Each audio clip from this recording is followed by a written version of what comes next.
Bismillah. Assalamualaikum warahmatullahi wabarakatuh. Alhamdulillah.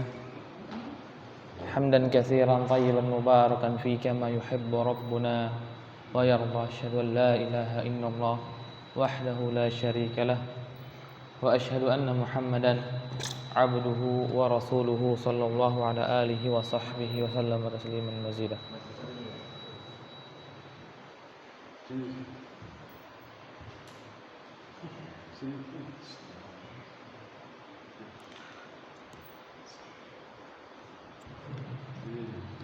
Ya, alhamdulillah.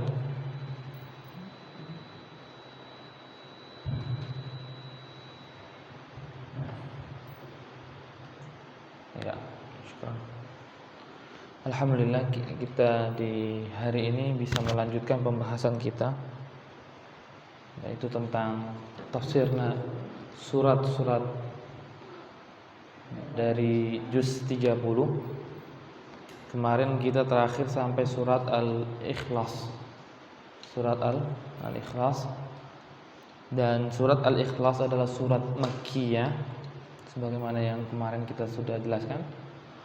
Kenapa bisa dikatakan Makkiyah? Karena ada asbabun nuzulnya yang menjelaskan bahwa orang-orang musyrikin Quraisy bertanya kepada Rasulullah SAW, meminta menyifati bagaimana Tuhanmu, bagaimana Rabbmu.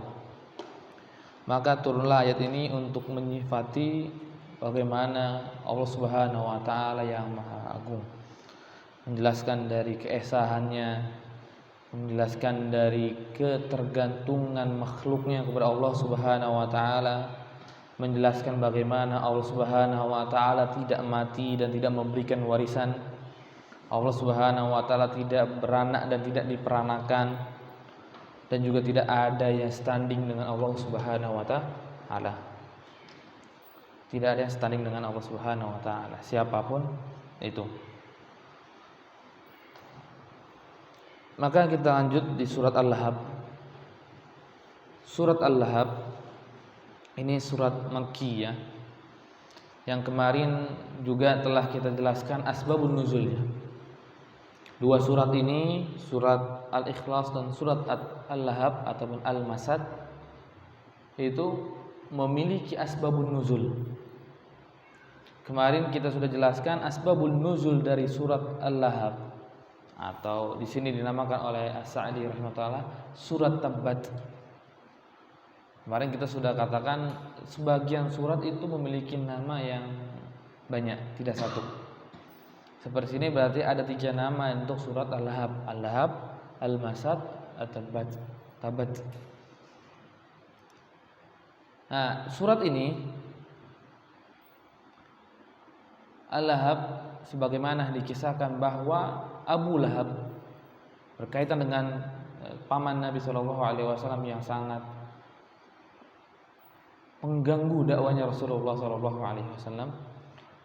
Maka ketika itu Rasulullah mengumpulkan para musyrikin Quraisy dan terutama keluarganya Rasulullah SAW di sebuah pagi hari setelah Rasulullah SAW mendapatkan sebuah perintah, wa anzir ashiratakal aqrabin, berikanlah peringatan kepada keluargamu yang paling dekat. Maka dipanggil oleh Rasulullah SAW semua keluarganya untuk berkumpul di sebuah lembah. Dan akhirnya mereka berkumpul dan Rasulullah SAW ketika itu mulailah berdakwah, menjelaskan tentang Islam. Maka setelah selesai Rasulullah SAW berkata, Abu Lahab dengan keras, dengan lantang berkata kepada Rasulullah SAW, tabban ya Muhammad sa'iral yaum, celaka engkau wahai Muhammad di hari ini. Maka Allah Subhanahu wa taala menurunkan surat ini untuk membantah bahwa yang tabbat, yang celaka tangannya, yang binasa itu adalah Abu Lahab, bukan Rasulullah sallallahu alaihi wasallam.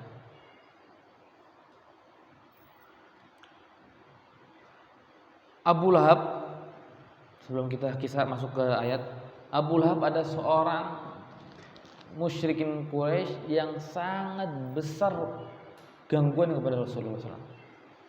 Bukan hanya dikumpul di lembah tersebut,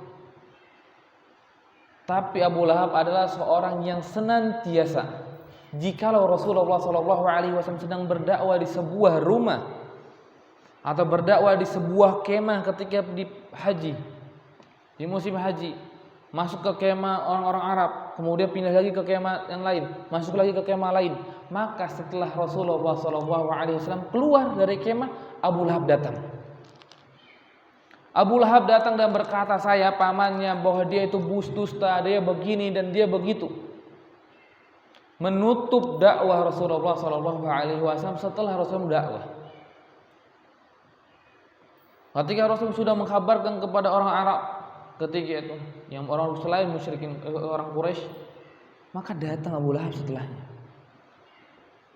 Datang setelahnya untuk menjatuhkan Rasulullah SAW dan untuk menghindarkan orang-orang Arab masuk kepada agamanya Rasulullah SAW. Sungguh gangguan yang ditimbulkan, yang diberikan oleh Abu Lahab, dan gangguan yang sangat parah.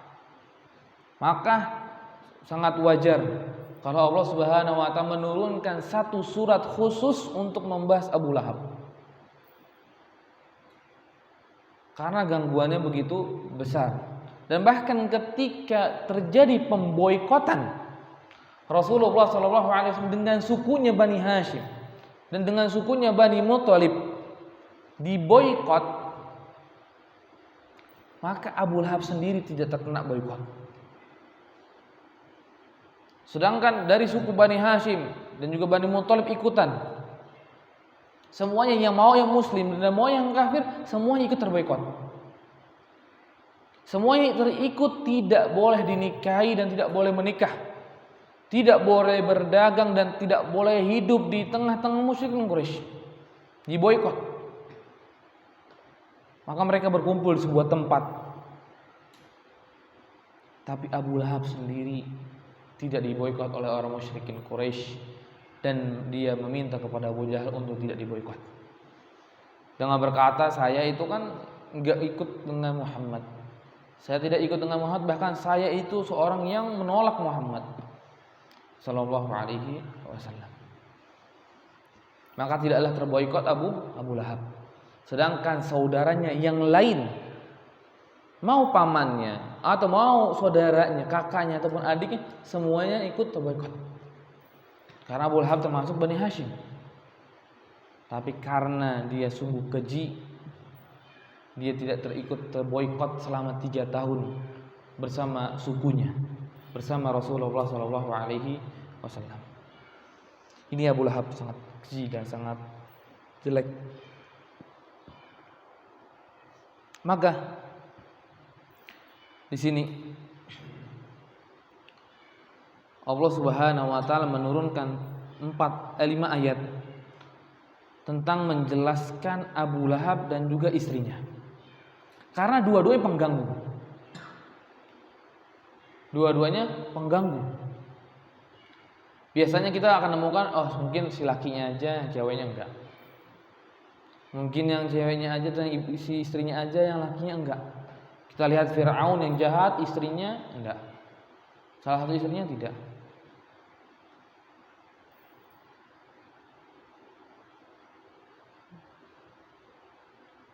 Tapi ini dua-duanya kompak. Dua-duanya kompak mengganggu Rasulullah SAW dengan gangguan yang sangat besar. Seharusnya mereka itu menolong sepupunya, keponakannya, tapi bukan menolong keponakannya, malah mengganggu keponakannya.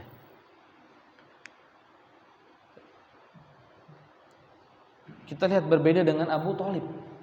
Abu Thalib adalah seorang paman, walaupun dalam keadaan kafir, Abu Thalib tetap membela Rasulullah SAW karena nasabnya masih memiliki nasab, saya dengan Muhammad, maka saya bela.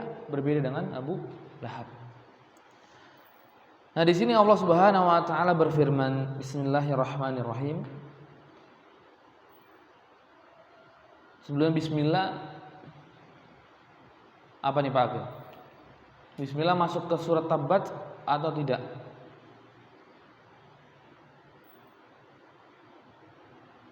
Bismillahirrahmanirrahim.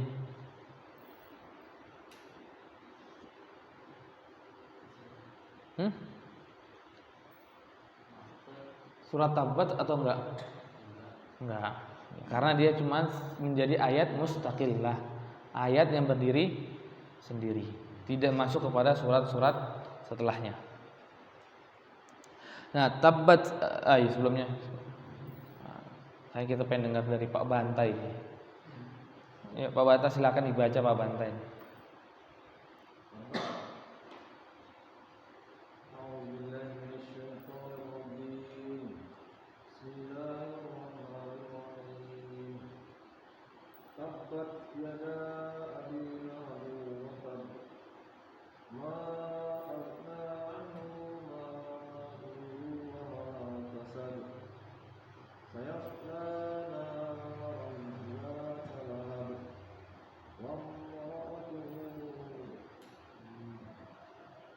Hammalatal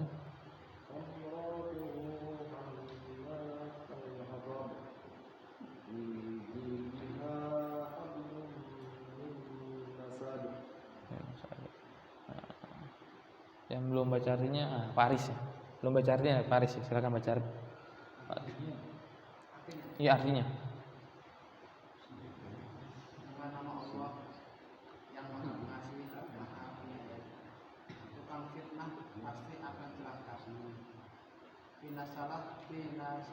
Binasalah kedua tangan Abu Lahab dan benar-benar binasa dia. Tidaklah berguna baginya hartanya dan apa yang dia usahakan. Kelak dia akan masuk ke dalam api yang bergejolak neraka. Dan begitulah pula dan istrinya membawa kayu bakar menyebar fitnah. Di lehernya ada tali dan satu yang dipintal.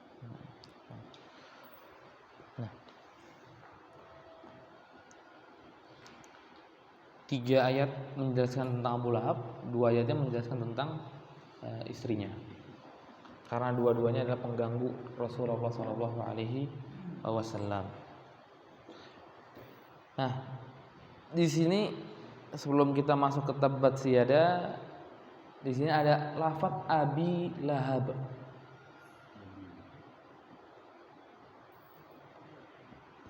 Itu kunyah, bukan?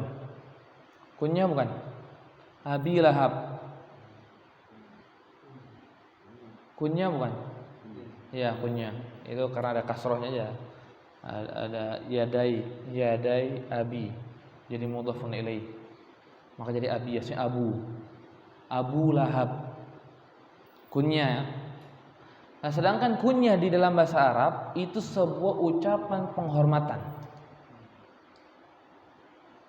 Maka ketika disebut Abu Fulan, nah berarti penghormatkan. Daripada laqab. Mereka lebih sering menggunakan kunyah daripada laqab. Maka sampai Rasulullah SAW la yukanna bikunyati. Janganlah kalian berkunyah dengan kunyahku. Dilarang oleh Rasulullah SAW. Dilarang untuk berkunyah dengan nama kunyahnya Rasulullah SAW, yaitu Abu siapa kunyahnya Rasulullah SAW? Abu Qasim. Di zaman Rasul tidak boleh ada seorang sahabat yang bernama Abu Qasim, yang berkunyah dengan Abu Qasim. Tapi kalau yang bernama dengan Muhammad diperbolehkan. Dan sebelumnya Rasulullah wa yusamma bi ismi. Namakanlah kalian terserah dengan namaku, tapi jangan berkunyah dengan kunyaku. Karena itu sebuah kehormatan yang khusus bagi Rasulullah SAW, Abu Qasim. Maka kita sering, Imam Ahmad tuh sering dipanggilnya ya Aba Abdillah. Kalau kita baca sirahnya sering dipanggil demikian. Dan bahkan sebagian para sahabat lebih terkenal kunyahnya daripada namanya. Abu Bakar itu kunyah, tapi tadi diberi kunyahnya yang diberikan oleh Rasulullah SAW, bukan dari nama anak itu. Terus lagi terkenal juga Abu Hurairah, ya, itu kunyah tapi bukan nama anak juga, tapi lebih masyhur dengan kunyahnya Abu Bakar. Abu Bakar siapa namanya? Abid. Nama Abu Bakar radhiyallahu anhu, nama aslinya.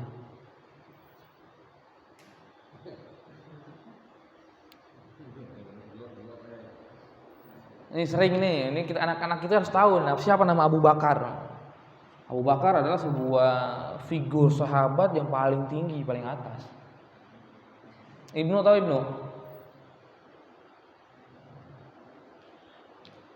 Hah?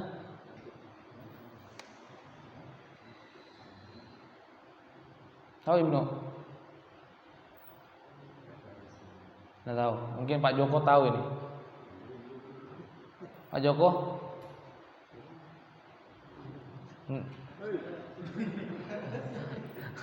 Namanya Abu Bakar itu adalah Abdullah ibni Abi Quhafah. Namanya Abdullah ibni Abi Quhafah. Terus ada lagi sahabat yang terkenal dengan nama kunyahnya Abu Musa Al-Asy'ari. Ada lagi yang terkenal dengan Abu Malik. Ini sahabat-sahabat Nabi Shallallahu Alaihi Wasallam. Ada lagi yang terkenal Abu Dzar Al-Ghifari. Yang kemarin kita telah jelaskan sebagian sirahnya beliau. Ini semua terkenal dengan nama kunyahnya. Dan itu sebuah kehormatan bagi dirinya. Dan sedangkan kita tahu Abu Lahab ini adalah orang yang sangat memusuhi Rasulullah SAW. Kenapa kok dipanggil kunyah? Dan kok kenapa dengan kunyahnya dipanggil di dalam Al-Quranul Karim?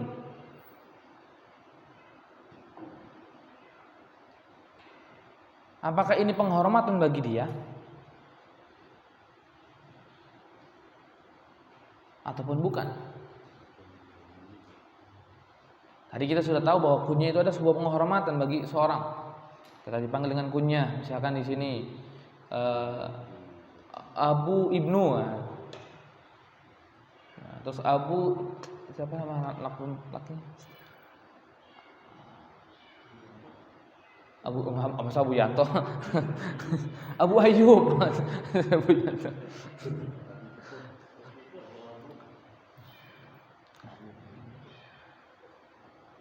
Nah, itu sebuah penghormatan. Dan kenapa? Kenapa kok di sini Allah Subhanahu wa taala memanggil Abi Lahab?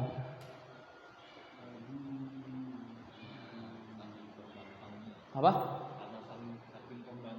Saking pembangkangnya. Tapi kan penamaan dengan kunyah itu penghormatan.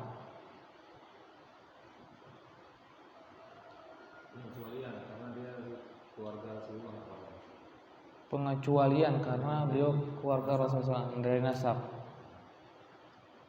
Tapi kalau seandainya begitu berarti sebuah penghormatan dong ke dia. Pengecualian berarti bukan penghormatan gitu. Dibungkus. Nah, maka di sini para ulama menyebutkan ada 4 sebab. Ada 4 sebab kenapa dinamakan Abu Lahab masuk ke dalam surat Tabbat Yada Abi Lahab. Yang pertama sebabnya karena nama kunyahnya yaitu namanya dia. Jadi namanya dia emang Abu Lahab. Emang namanya dia Abu Lahab. Sebagaimana ada seorang tabi'in anaknya Abdurrahman bin Auf itu dinamai oleh Abdurrahman bin Auf jadi namanya Abu Salamah. Abu Salamah nama anaknya. Enggak punya nama, namanya Abu Salamah, bukan kunyah itu. Nah, Abu Lahab di sini para ulama menyebutkan pertama karena kemungkinan yang pertama Abu Lahab namanya. Jadi tak mungkin dipanggil dengan yang lain karena itu namanya emang. Sebagian kita juga ada kan namanya siapa? Abu Bakar. Itu kan kunyah awalnya. Tapi ketika sudah disodorkan nama dia Abu Bakar, itu berarti jadi Abu Bakar dia. Bukan lagi namanya kunyah, nama tapi sudah melekat. Maka kalau dalam bahasa Arab itu nggak bisa nggak bisa jadi abi, nggak bisa jadi aba. Karena itu sudah jadi satu isim yang ma'rifah dan nggak bisa dirubah. Ini yang pertama. Yang kedua, karena nama aslinya yaitu adalah Abdul Uzza. Abdul Uzza. Nah, sedangkan Abdul Uzza ada sesembahan selain Allah Subhanahu wa taala, hambanya Uzza, Tuhannya Uzza. Maka sangat tidak pantas kalau nama tersebut yang ditulis di dalam Al-Qur'anul Karim. Allah Subhanahu wa taala sedang membantah, mencela dia, tapi membenarkan namanya, nama Tuhannya, Abdul Uzza. Maka tak mungkin Abdul Uzza tersebut yang dimasukkan di dalam Al-Qur'anul Karim. Tak mungkin tabbat yada Abdul Uzza, tak mungkin. Mustahil. Karena Abdul Uzza adalah sesembahan bagi nama Tuhan dari Tuhannya dia. Tuhannya orang musyrikin Quraisy, Uzza. Uzza Lata, karena salah satu nama Tuhan-Tuhannya orang-orang musyrikin Quraisy. Maka nggak mungkin nama aslinya yang dimasukkan, karena tidak pantas dimasukkan dalam Al-Qur'an Karim. Sesembahan selain Allah Subhanahu wa taala. Ini alasan yang kedua. Alasan yang ketiga yaitu adalah kunyahnya dia adalah yang paling tepat untuk menjelaskan dia buruk. Kenapa disebut paling tepat? Karena lahab artinya sudah ada kan? Tadi sudah dibacakan. Saya selanar lahab, zata lahab. Lahab itu adalah api yang bergejolak. Nah, pasti emang dia masuk neraka. Karena nama kunyahnya itu emang pas neraka itu, api.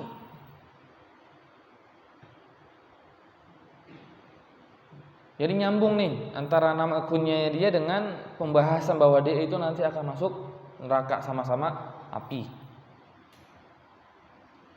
Terus yang keempat, penyebutan kunyah di sini ini lil ihanah, untuk menjelekkan, merendahkan Abu Lahab, bukan untuk memuliakan Abu Lahab. Karena apa? Karena setelahnya azab yang akan dijelaskan oleh Allah Subhanahu wa taala.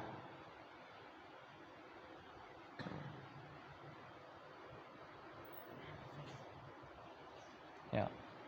Yang pertama apa, Pak? Ya, dari Pak Joko dari kanan. Yang pertama enggak mudah. Yang pertama emang namanya Abu Lahab itu. Yang kedua apa, Said?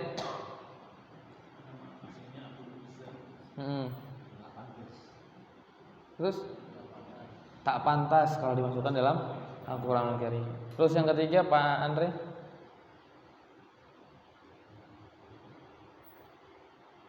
Namanya tepat sesuai dengannya api neraka. Karena pembahasan lahab itu api ya. Jadi pas dia itu memang di neraka. Terus yang keempat Pak Gil?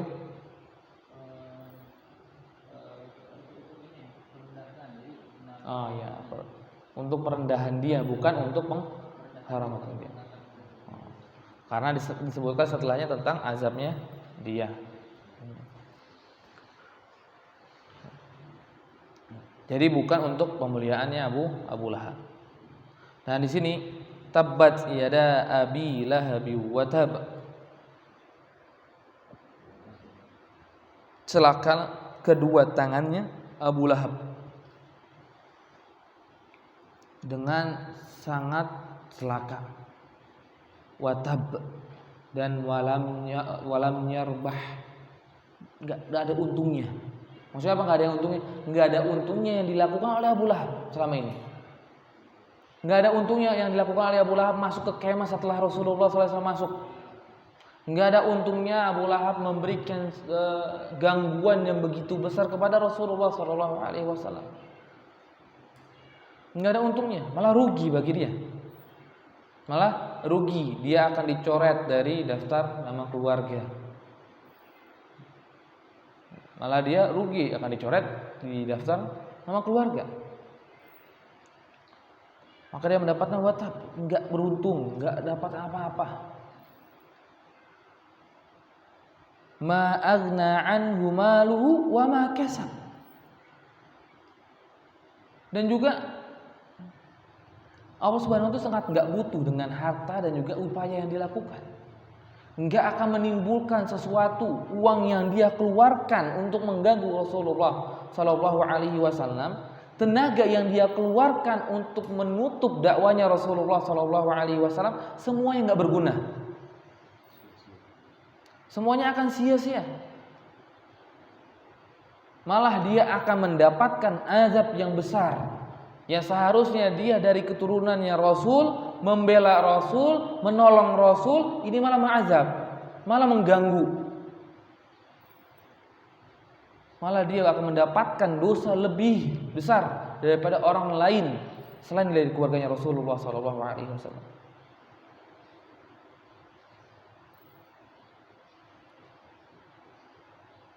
Nah, ini juga berkaitan dengan kita.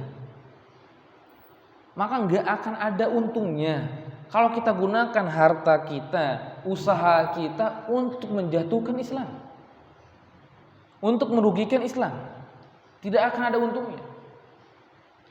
Walaupun bagaimanapun misalkan orang liberal itu menjatuhkan Islam dengan hartanya yang besar, dengan usahanya yang dia lakukan, semuanya tidak akan ada untungnya. Semuanya tidak akan ada manfaat bagi dirinya, malah bahkan akan menjadi sebuah mudarat bagi dirinya. Hidup dia nggak bakal tenang. Hidup dia tidak akan tenang. Kenapa nggak akan tenang? Nggak akan tenang karena setiap dia dengar Islam yang baik pasti dia, waduh, kok bisa nih Islam kan buruk. Ketika datang ada seorang Muslim di sana sering berbagi, berbuat baik, wah hatinya sudah mulai gelisah. Kok ada ini? Masih nggak ada nih, nggak boleh ada orang yang tahu. Dia akan ada untungnya. Orang-orang yang menutup, orang-orang yang mengganggu dakwahnya Rasulullah SAW dengan dakwahnya Islam, maka tidak akan ada untungnya dan dia selalu akan mendapatkan hati yang gelisah. Hati nggak bakal akan tenang. Di sini Abu Lahab nggak tenang. Walaupun Abu Lahab tidak diboikot, Abu Lahab tinggal di rumahnya, bisa berdagang dengan orang-orang musyrikin Quraisy, bisa berbicara dengan orang-orang musyrikin Quraisy, tapi tidak tenang hatinya. Tidak tenang hatinya.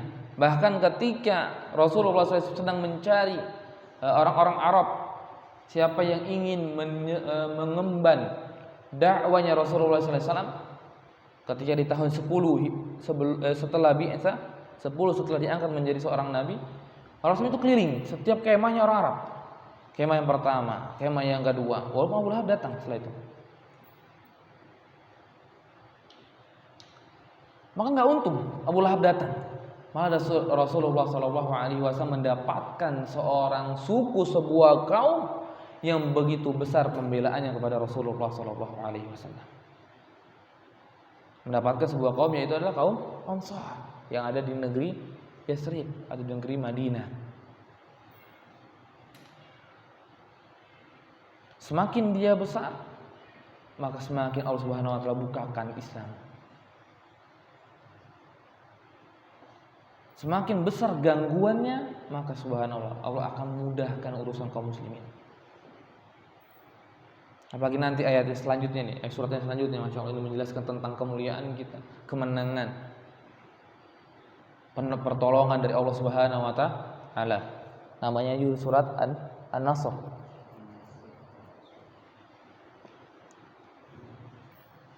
Usaha yang dia lakukan oleh Abu Lahab,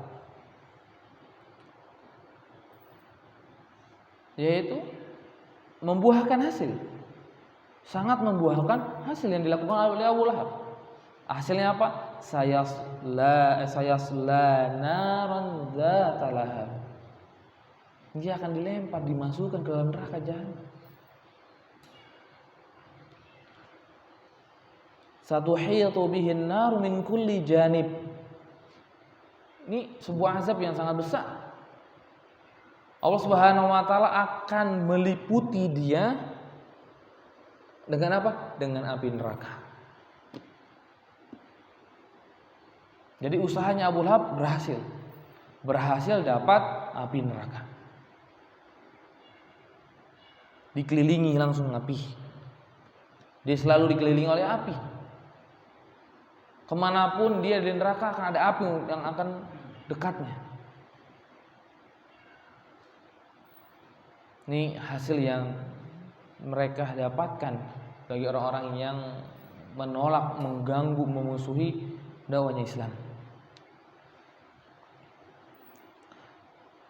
Kemudian wa imra'atuhu hammalatal hatab, dan istrinya, perempuannya, hammalatal hatab, membawa kayu bakar. Nah, di sini kenapa kok nggak disebutkan namanya, nama istrinya? Tadi kita sudah jelaskan kenapa kok dinamakan Abu Lahab. Kenapa di sini juga nggak disebutkan nama istrinya? Cuma bilang perempuannya. Kenapa tidak disebutkan nama istrinya? Ini dengan sebab 3 yang disebutkan oleh para ulama. Sebab yang pertama, karena namanya istrinya adalah Ummu Jamil. Ummu Jamil nama yang baik, tapi perbuatannya buruk, maka nggak pantas dimasukkan. Wa Ummu Jamil hammalatul hatab, wah nggak enak. Ibunya baik, ibunya kebaikan, dia membawa kayu bakar dan akhirnya nanti di neraka. Nggak pas. Ini apa indahnya Al-Quranul Karim. Al-Quran itu memperhatikan bentuk lafadznya, pas enggak. Kalau disebutkan ini, oh enggak, maka dicari yang lain. Karena Allah Subhanahu wa taala adalah sangat yang paling fasih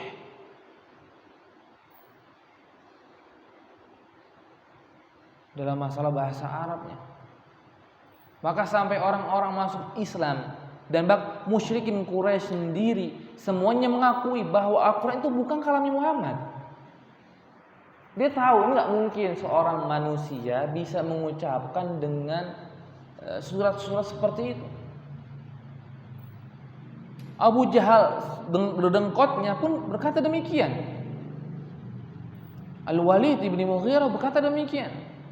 Bahkan Walid dengan Abu Jahal pernah 3 malam diam-diam mendengarkan Al-Qur'annya Rasulullah SAW. Pada malam hari mereka mendekat ke rumahnya Rasulullah SAW untuk mendengar Al-Qur'an Al-Karim. Tapi di siang hari sangat gangguan besar sekali kepada Rasulullah SAW. Tapi di malam harinya mereka sembunyi mendengarkan Al-Qur'an. Karena mereka tahu ini bukan kalamnya Muhammad, ini bukan perkataannya Muhammad. Ini pasti perkataan Tuhan. Karena begitu indah. Dan hampir mereka masuk Islam, tapi karena setelah pulangnya sering bertemu, saling bingung dia. Loh, kok kamu kesini? Hari pertama, hari besoknya mereka kembali lagi dan tidak saling melihat. Pas pulangnya bertemu kembali. Sampai terulang 3 kali dan mereka sepakat berjanji tidak akan kembali lagi kepada rumahnya Nabi Muhammad SAW.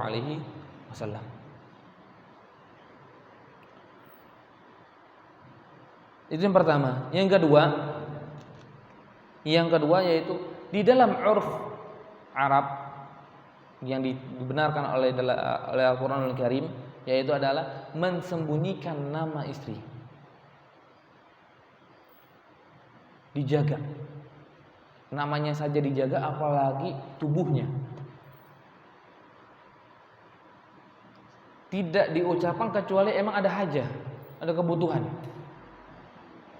Seperti Rasulullah SAW pernah ditanya oleh Amr bin As, ya Rasulullah, siapa manusia yang paling engkau cintai? Baru ketika itu berkata Aisyah.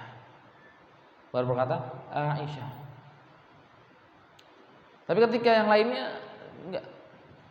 Seperti kisahnya Abu Qatadah. Abu Qatadah. Qatadah itu tabi'in, Abu Qatadah adalah sahabat Nabi SAW. Itu ketika dia hadis berkata, wa imra'atu tahta Abi Qatadah. Dia istrinya Abi Qatadah atau istrinya Ibnu Abi Qatadah. Tidak disebutkan namanya, disembunyikan namanya. Tapi ketika ada kebutuhan baru disebutkan nama istrinya. Ini kebiasaan di sana. Dan kemudian Allah Subhanahu wa taala benarkan di dalam ayat ini tidak disebut nama istrinya yaitu Ummu Jamil. Terus yang ketiga, sebab yang ketiga, karena di dalam Islam wanita taba'an lirrajul. Wanita tersebut mengikuti hukumnya laki-laki. Mengikuti laki-laki cukup. Ketika sudah disebutkan nama lakinya Abu Lahab, wa imra'atu dan juga istrinya. Begitu juga dengan syariat kita. Ketika yang disebutkan ayat tersebut adalah laki untuk laki, perempuan ikut. Perempuan ikut. Ya ayyuhalladzina amanu idza qumtum ilas sholati faghsilu wujuhakum. Kalau kita lihat konteksnya itu hanya berbicara untuk orang laki-laki. Tapi kita dapatkan wanita juga wajib berwudu. Wanita juga wajib sholat. Karena apa? Wanita mengikuti hukumnya laki-laki. Bahkan kita akan mendapatkan di dalam Al-Quran hampir seluruhnya, walaupun ada juga sebagian, itu semua dhamirnya digunakan dengan dhamir laki-laki, bukan dhamir perempuan. Bukan dhamir perempuan, tapi dhamir laki-laki. Karena apa? Perempuan ikut. Tapi ketika disebutkan dhamir perempuan, laki-laki belum tentu ikut. Bisa jadi ini hukum khusus buat perempuan. Bisa jadi ini hukum khusus buat perempuan. Maka sering kita dengarkan ada fikih wanita, ya. Fikih untuk wanita itu ada. Karena ada sebuah fikih-fikih yang tidak didapatkan oleh laki-laki. Maksudnya tidak pernah terjadi di laki-laki. Ya, salah satunya seperti haid, nifas, mengandung, menyusui. Semua itu kan tidak dilakukan oleh laki-laki. Wa imra'atuhu hammalatal hatab. Dan di sini Allah Subhanahu wa taala menjelaskan bahwa dia itu hammalatal hatab, sering membawa kayu bakar. Maksudnya apa? Dia itu paling sering mengganggu Rasulullah SAW. Sering membawakan kotoran ke depan rumahnya Rasul, ditaruh depan pintunya. Orang-orang maka mencium bau busuk, ada apa bau ini? Pasti dapatkan di depan rumahnya Rasul. Dan itu tahunya yang bawa adalah si Ummu Jamil, istrinya Abu Lahab. Dan juga sering membawa kayu bakar, ditaruh di depan rumahnya untuk mengganggu Rasul masuk ke dalam rumah dengan gangguan yang sangat besar.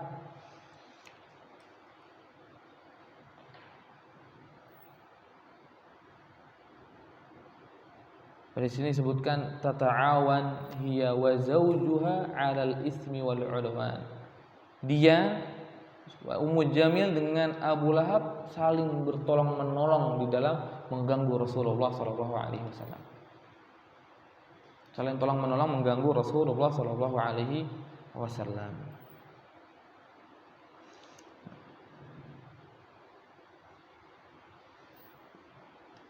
Ini siapa? Ummu Jamil. Oh, namanya Ummu Jamil. Ini ibu orang yang baik. Maka nggak pas juga tadi di dalam surat ini dia nggak pas nama tersebut untuk beliau. Karena seorang pengganggu kok bisa dinamakan Ummu Jamil. Maka nama terkadang tidak mencerminkan orangnya, tidak mencerminkan orangnya. Seperti ini, Ummu Jamil. Ummu Jamil, tapi orangnya adalah nggak jamil. Bukan dari sisi parasnya ya, kecantikannya, tapi nggak jamil dari perbuatan yang dia lakukan kepada Rasulullah Shallallahu Alaihi Wasallam. Bisa jadi dia ketika dilihat parasnya mungkin wanita yang tercantik, wanita, termasuk wanita cantik.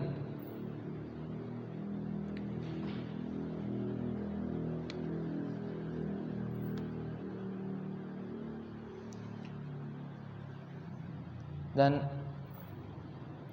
penyebutan nama di dalam Al-Qur'anul Karim itu hanya beberapa nama saja yang disebutkan selain para nabi ya. Sahabat yang disebutkan di dalam Al-Qur'an, ada yang tahu siapa? Nah, Abu Bakar nggak disebutkan dalam Al-Qur'an. Secara lafaz Abu Bakar maknanya ada. Oh, ini lagi misalkan Abu Bakar ada. Tapi secara lafaz Abu Bakar nggak ada. Umar juga nggak ada.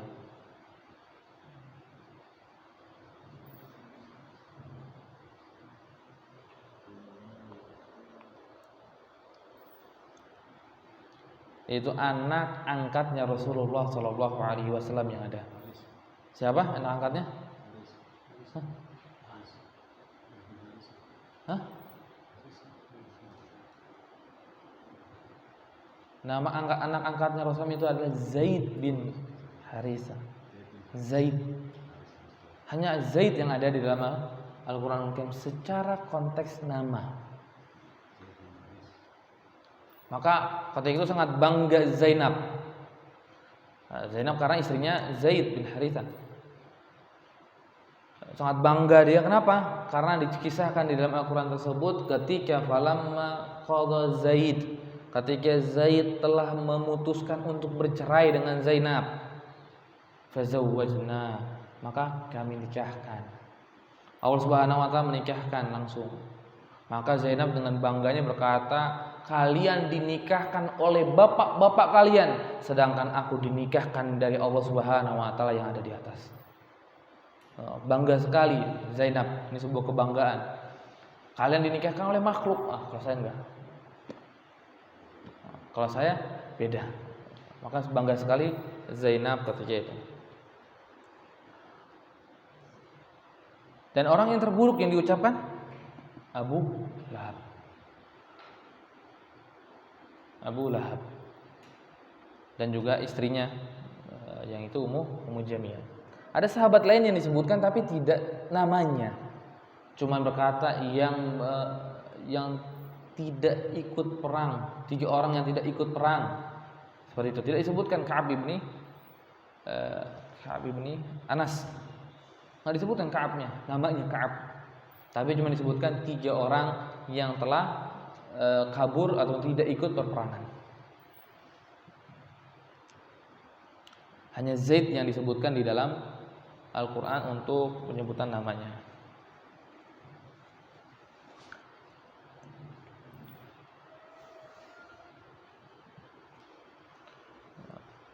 Kalau ini baru surat Tabat ya. Sudah mau jam 6 ini. Lanjut aja.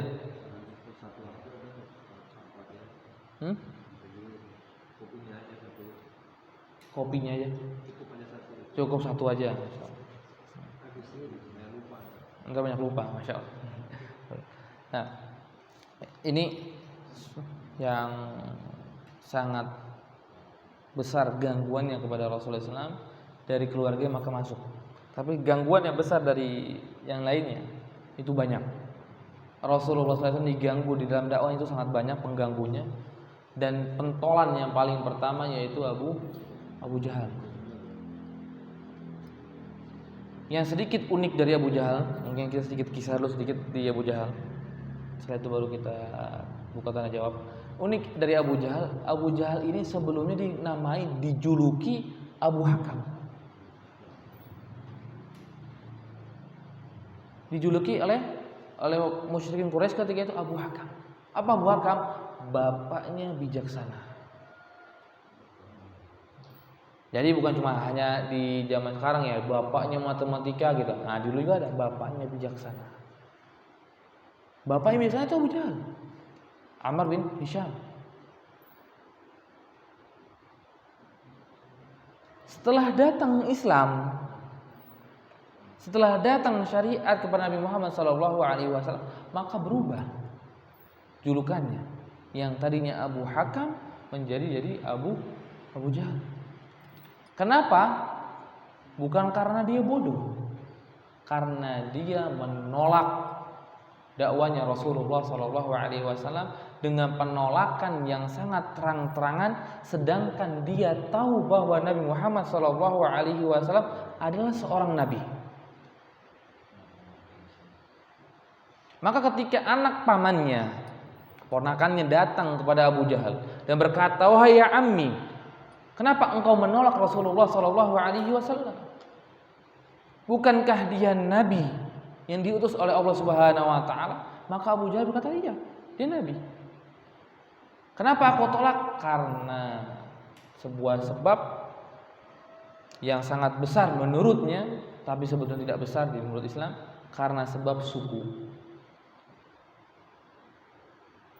Karena sebab Abu Jahal berkata, "Nahnu min Makhzum wa hum min Hashim." Kita itu dari Makhzum. Kita itu dari suku Makhzum. Dia dari Bani Hashim. Kenapa dengan dua suku tersebut? Dua suku tersebut selalu saling berdampingan di dalam perbuatannya. Ketika suku Hashim menjaga orang, maka Bani Makhzum menjaga orang lain. Ketika Bani Hashim memberikan makanan, maka Bani Makhzum memberikan makanan juga kepada orang lain. Saling berlomba. Ketika belum datangnya Rasulullah SAW. Ketika mereka menyambung silaturahim, maka kita juga menyambung silaturahim. Ketika mereka memberikan makanan kepada jamaah haji, kita juga memberikan makanan kepada jamaah haji. Tapi sekarang datang dari Bani Hashim ada seorang nabi, dan kami tidak bisa berkata ada nabi dari Bani Makhzum. Maka yang bisa kami lakukan adalah mendustai, mengganggu nabi dari Bani Hashim. Lihat, sangat fanatik sekali dengan sukunya, menyebabkan Abu Jahal tidak mau masuk Islam, yang dimana sebetulnya sudah jelas sekali bahwa Rasulullah SAW ada seorang nabi, seorang rasul. Dia sangat jelas Al-Quran adalah kalamnya Tuhan, gak mungkin kalamnya Muhammad. Tapi karena sukunya menyebabkan dia tidak bisa masuk ke dalam Islam. Maka Rasulullah SAW kemudian setelah itu mencela orang-orang yang terlalu fanatik dengan sukunya, yang menyebabkan tidak mau melakukan ibadah, mengganggu ibadah yang dia lakukan, tidak mau memberikan kecuali dari kaumnya. Itu dilarang oleh Rasulullah dan dimasukkan oleh Rasulullah SAW termasuk perkara jahiliyah, perkara jahiliyah. Ini Abu Jahal. Dan tapi dengan gangguan yang begitu dahsyat dari Abu Jahal tidak dimasukkan dalam Al-Quran namanya Abu Jahal. Tidak dimasukkan dengan gangguan. Abu Lahab dimasukkan karena gangguan yang begitu besar juga seperti Abu Jahal. Dan ada ketambahan plusnya karena dia juga dari keluarganya Rasulullah SAW. Maka butuh dimasukkan dalam Al-Quran supaya bisa manusia berpikir lebih jernih. Nah, berbeda dengan Abu Thalib. Abu Thalib kita sudah tahu dia mati dalam keadaan kafir. Ya, sampai di akhir ayatnya, saya mati dalam atas agamanya Abdul Muthalib. Saya mati di atas agamanya Abdul Muthalib, bapaknya, yaitu menyembah berhala. Tapi kok nggak diputus, nggak dicoret? Tadi kan kita berkata Abu Lahab ini dicoret. Kenapa Abu Thalib tidak dicoret? Karena Abu Thalib tidak mengganggu Rasulullah SAW. Bahkan Abu Thalib adalah orang yang menolong, membela Rasulullah SAW, maka tidak dicoret. Maka keturunannya Abu Thalib semuanya masuk ahlul bait. Sebagai penutup, siapa tahu nih? Anaknya Abu Thalib. Anaknya Abu Thalib. Siapa? Siapa Pak? Ali. Siapa Pak?